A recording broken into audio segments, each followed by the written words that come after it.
Killer Innovations Podcast for Monday, June 20th, 2005, show number 15, coming to you from Toronto, Canada.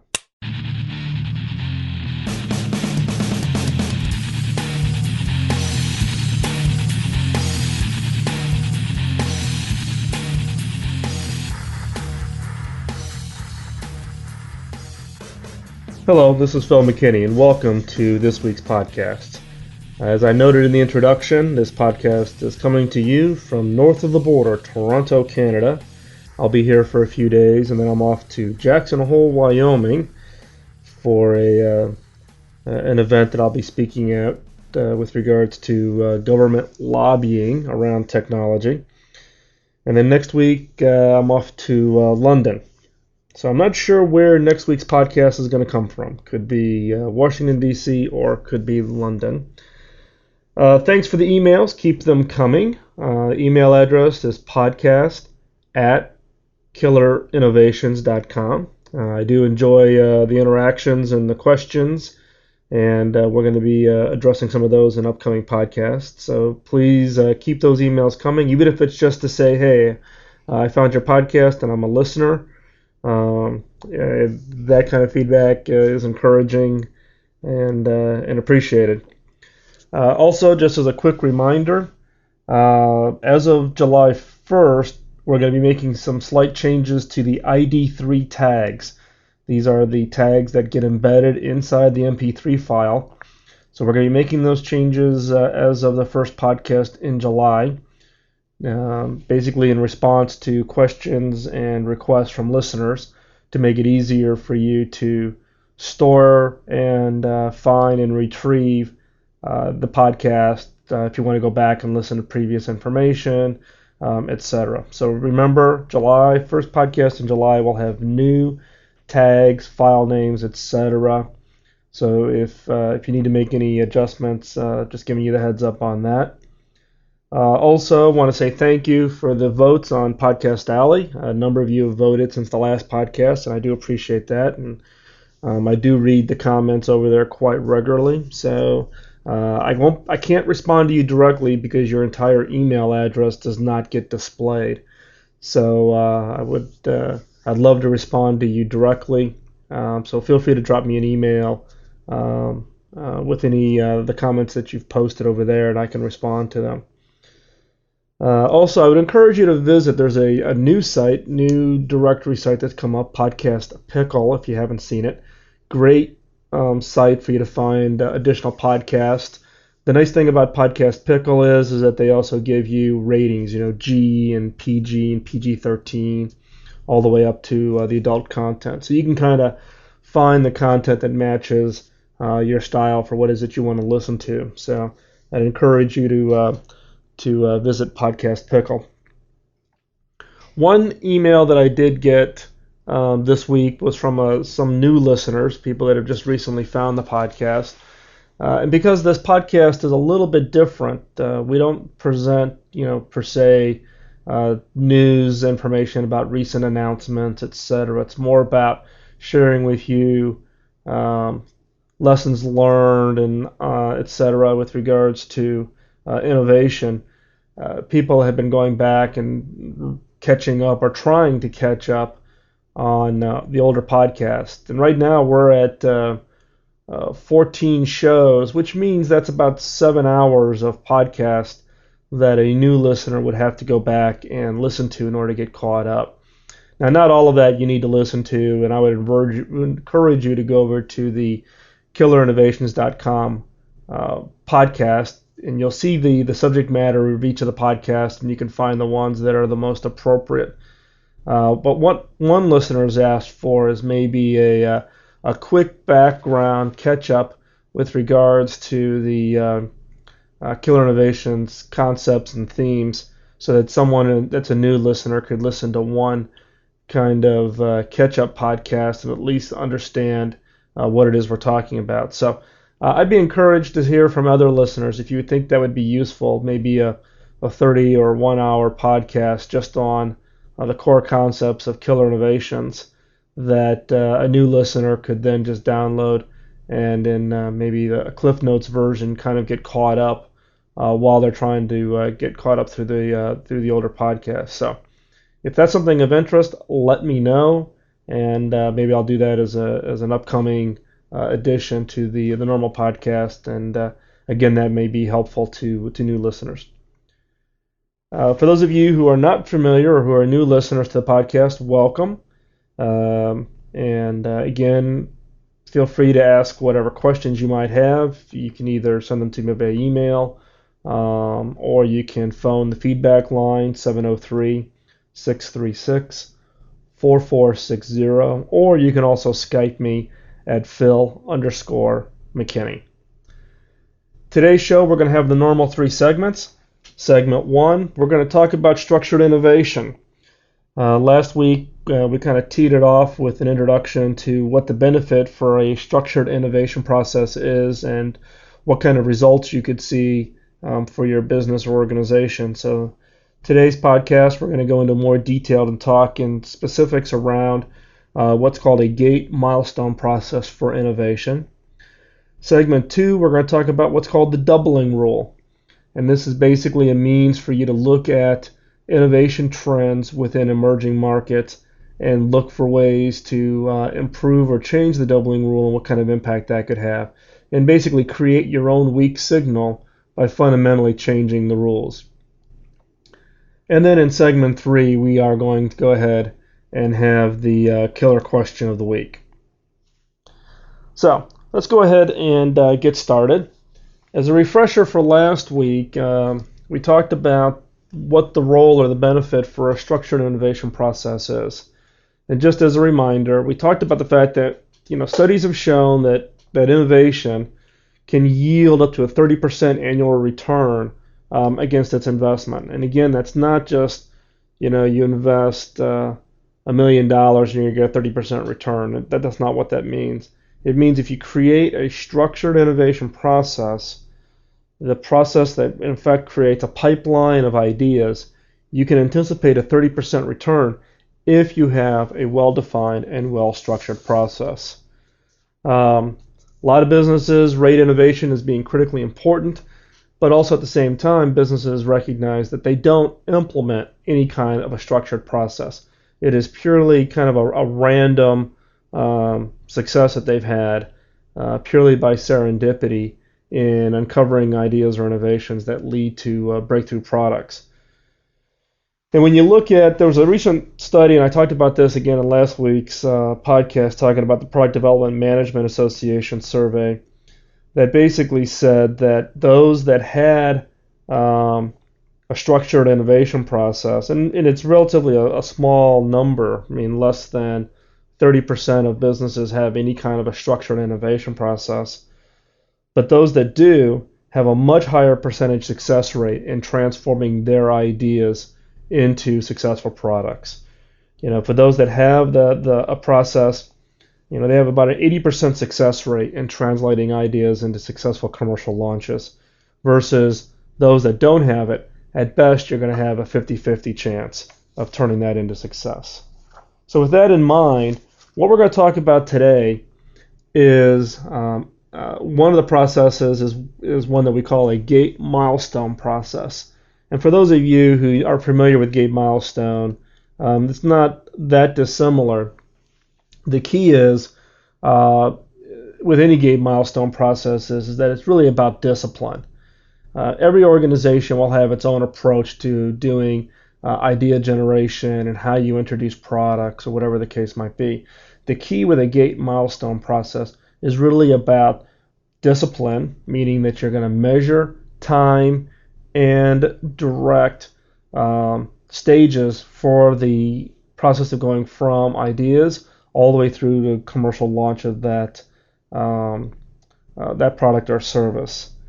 The key is also to identify and hold those gates, meaning that there are clear decision points that management can step in and say whether that's a go or a no-go, meaning that management has the opportunity to then stage its investment and stage it for incremental success, so that if a gate is achieved, and that's key, that you've identified and clearly understand what does it mean to clear a gate, meaning I've completed, let's say, the ideation phase, and now I'm going into what I would refer to as the definition phase.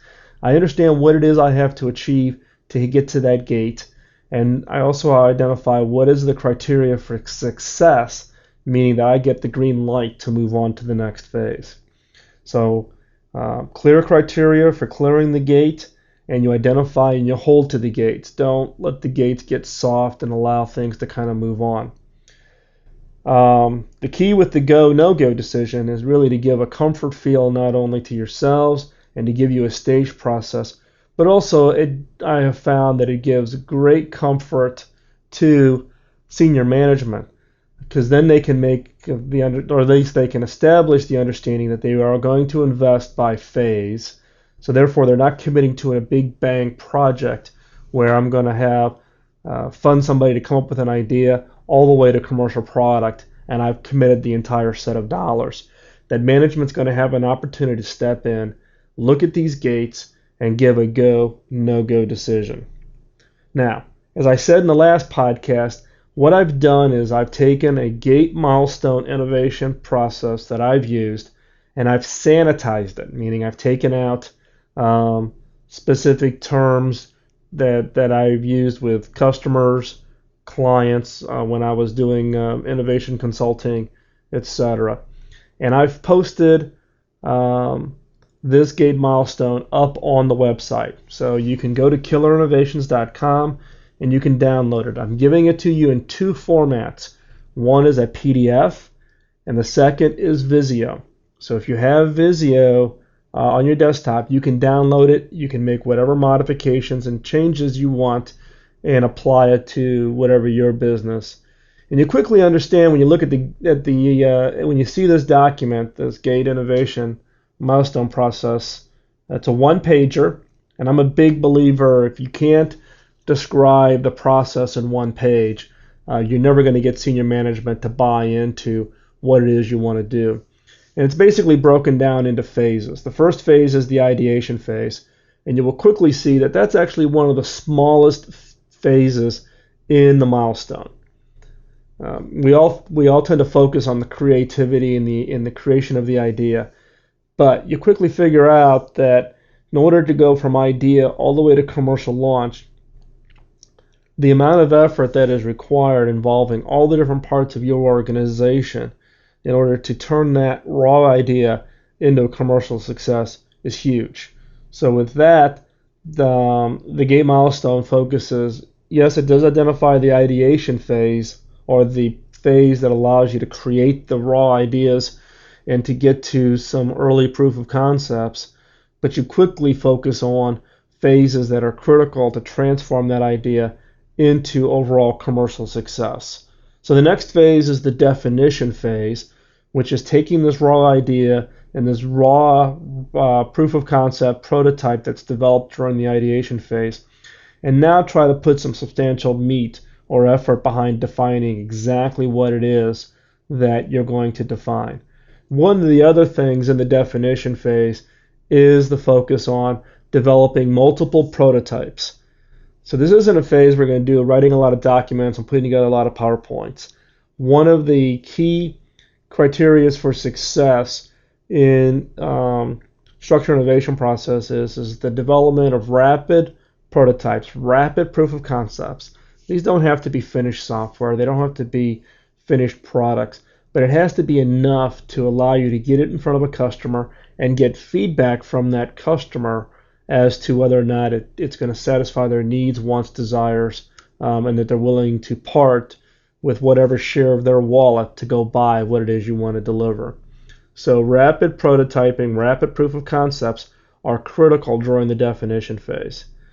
Third phase is the development phase, and this is where the real hard, heavy lifting really gets into play, which is translating what you've defined into a commercial product or service that you can take to market. And that's kind of the typical, whatever the development phase that you've got. Also, the next is what we call the release phase. The release phase is how do I wrap up all the activities around coming out of development in order to make that product really ready for commercial offering. And this includes, during this phase, interaction heavily with customers in order to get feedback. Some people would call this beta testing by customers, whatever term you want to use. But this is a heavy customer involvement phase in order to validate that what you showed them in the definition phase is what you're actually going to release to the market at the final phase. So release phase is really a lot of internal planning, but it is also the point of validation with the customer. They've seen it in definition. Now you're going to show that to them in what I would call the release phase.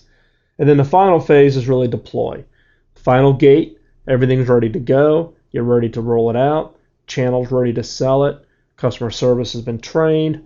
All of those activities. So the deploy is really you fire the gun and you're off to the races. Now, when I've used this diagram and I tailor it for every customer project that I've worked on, one of the things that I have found useful is to color code the individual tasks or phases that are shown on this chart. Now, the color coding for me is I use red, yellow, green, which are obvious. Red is that activity is way behind. Yellow means we're at risk. Green means it's ready to go. And then I also use another color, which is gray. Gray means that task is completed and it's been signed off, and therefore is nothing that has to be worried about. Secondly, the way I use this is I keep it to one page. Now, individual teams are going to use this to do their own internal planning, and they're going to have their own substantial plans that go behind this to make it all work. But this allows you to clearly communicate back to your management team and even down to the individual organizations that are driving success on this delivery or transforming this idea or innovation into a commercial success. This one-page document allows everybody to see clearly what has to be done, what has already been done, what is at risk, and clearly where the decision points are, where management is going to step in and make the go, no-go decision. Am I going to make that next investment in order to take this to the next level? Okay. The other thing is when you're running a project like this, and this is with any project, any kind of significant program, and I've run projects that have been in the, $5 to 700 million up to $1 billion kind of programs. Key is when you look at kind of a gate milestone process, and this applies to the innovation gate milestone. It's the critical piece is for you to make sure you have identified one owner for every lane, and when you see the document, you'll understand what I mean. So every lane in this gate milestone needs to have a clear owner. And you clearly want to make sure that the people who own it can operate effectively as a team. And also that you have diversity of opinion. Because once the idea is defined up in the ideation phase, that is not the end of the innovation. Innovation needs and can continue to occur through each of these phases. So diversity of this team can add a huge amount of value to improving upon and building upon the original idea that was generated. Now, like I said, I've made this document available on the killerinnovations.com website, both in a PDF form and also as a Visio document. You are free to use it. I'm licensing this under Creative Commons. What I ask for is that you attribute the document if you should use it other places. Give credit back to the Killer Innovations podcast, myself, etc. That it be used for non-commercial, meaning you can use it for your own commercial projects inside your own organization. But it is for non-commercial, meaning you don't have the opportunity to resell it or license it, etc. If you modify it and you do want to share it and you want to license it also under Creative Commons, you need to share alike, meaning that it's by attribution and non-commercial. Okay? If you're not familiar with Creative Commons, you can look under creativecommons.com and get some background. But I just want to make sure everybody understands that this is free for you to use. All I ask is credit where credit is due, and it's not commercial. and meaning that you don't resell it for free for fees or charges of any kind, and that when you do distribute to others, you also license any additions or changes or modifications you make to it as a Creative Commons. And hopefully you have you benefit from this. And if you make changes or if you find additions or if you do improvements, let me know. In fact, what I may do is I may post this up in the new community space that I'm testing out, meaning I'm creating an area where listeners of the podcast can come together, share ideas, share approaches, share innovations, etc. And what I may do is I may post the Visio version up on the in the community board, and that would give you then the ability to make changes, ask questions, post comments, etc. And what I'd like to do is use this document as kind of a version 1.0 and almost treat it like an open source approach. So if you have changes and improvements to creating an improved upon structured innovation process using gate milestones, then here's an opportunity for us as listeners to all collaborate together and share our expertise and share our knowledge. Okay? Now let's go ahead and move on to segment 2, because segment 1 ran a little long, so we're going to try to shorten this up and keep it within the 30 minutes. So in segment 2, we're talking about the doubling rule, and what does this mean really for weak signals, which is what we categorize or what we've defined as segment 2 really being about. Weak signals being those early sparks, early ideas, early emerging markets that could lead to the next real breakthrough for a business market, customer geography, etc. What I mean by doubling rule and what its impact is doubling rule, you may be familiar with something called Moore's Law, which basically says that computers and microprocessors basically double their performance every 18 months and have their cost, meaning their cost expense is 50% less than what it was when it was 18 months ago. Now, those of us in the industry, particularly those of us who follow trends and try to look towards the future, we use doubling rules to kind of project what the performance is going to look like. So, for instance, you can take Moore's Law, map out the 18-month improvement, and you can kind of predict what the performance would look like for microprocessors out to the future. And one of the significant doubling rules that have been tracked here lately is that of magnetic disk storage, so the hard disk space. And rather than the 18-month rate for the Moore's Law, the industry is really driving at a 12-month innovation rate.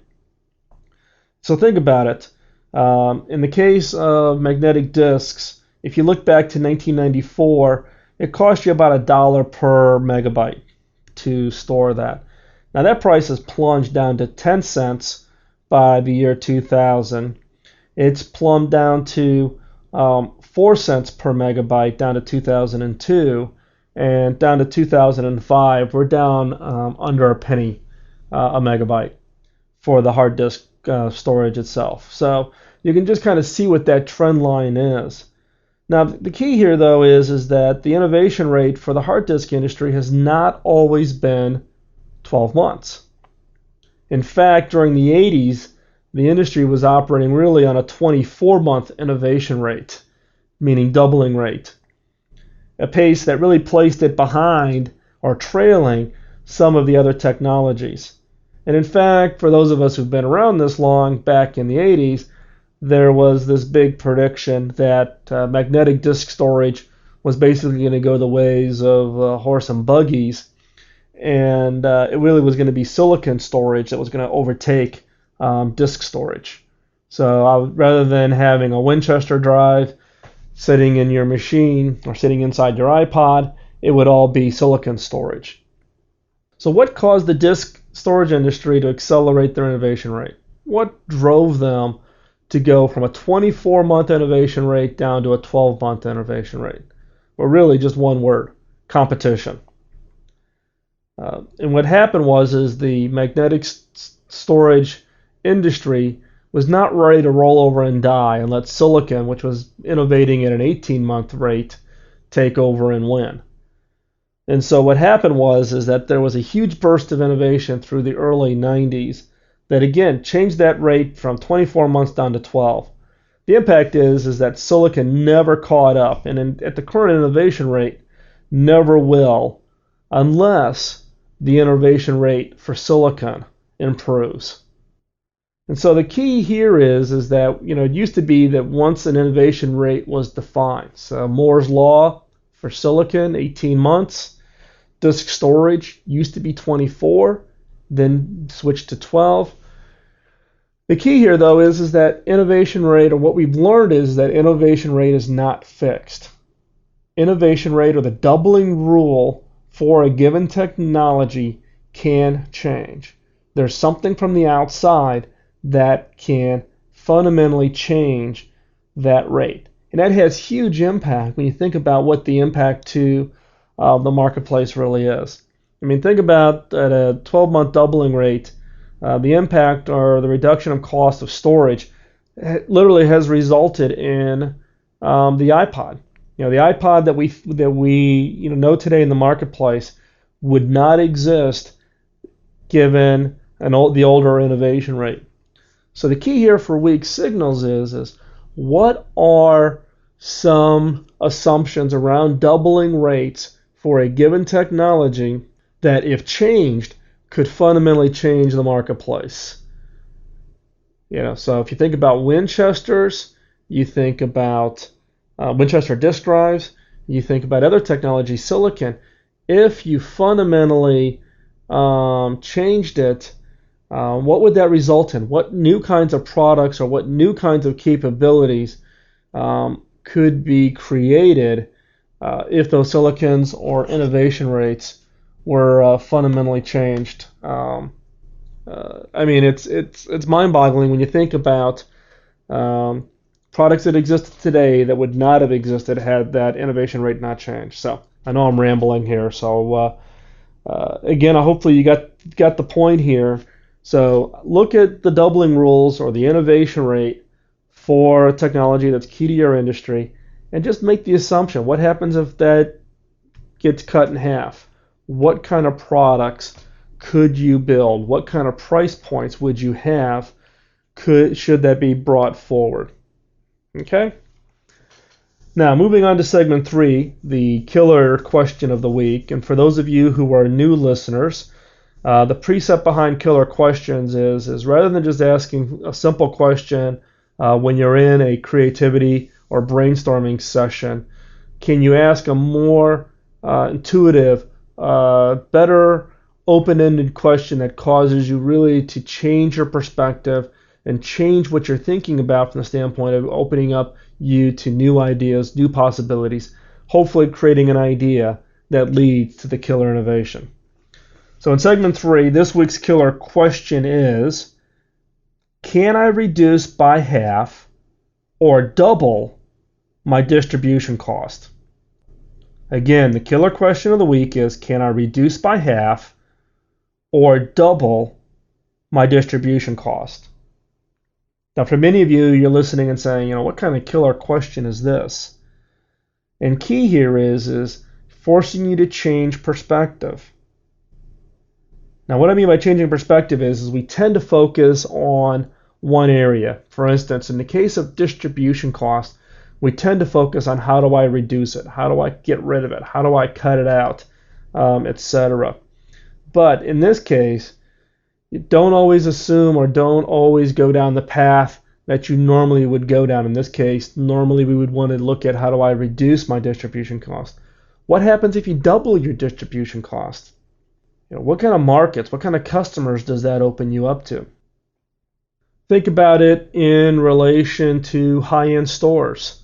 You go to Fifth Avenue or Paris, even Moscow now, or Hong Kong, and you see these very, very high-end designer shops. And I don't know about you, but every time I look into one of those stores, And I've come to the quick calculation that the less that they have in the store, meaning fewer racks, fewer items, etc., directly correlates to the increase in the price that they charge for those goods or services. So in this case, they significantly increase their distribution cost. How much does it cost for them to get the product to the store? What is their store cost, etc. And what happens there though is it just isn't just increasing cost. It changes perception about the quality of the product and service. I know it's silly. I know it doesn't correlate directly to the value or the cost to manufacture that product or good.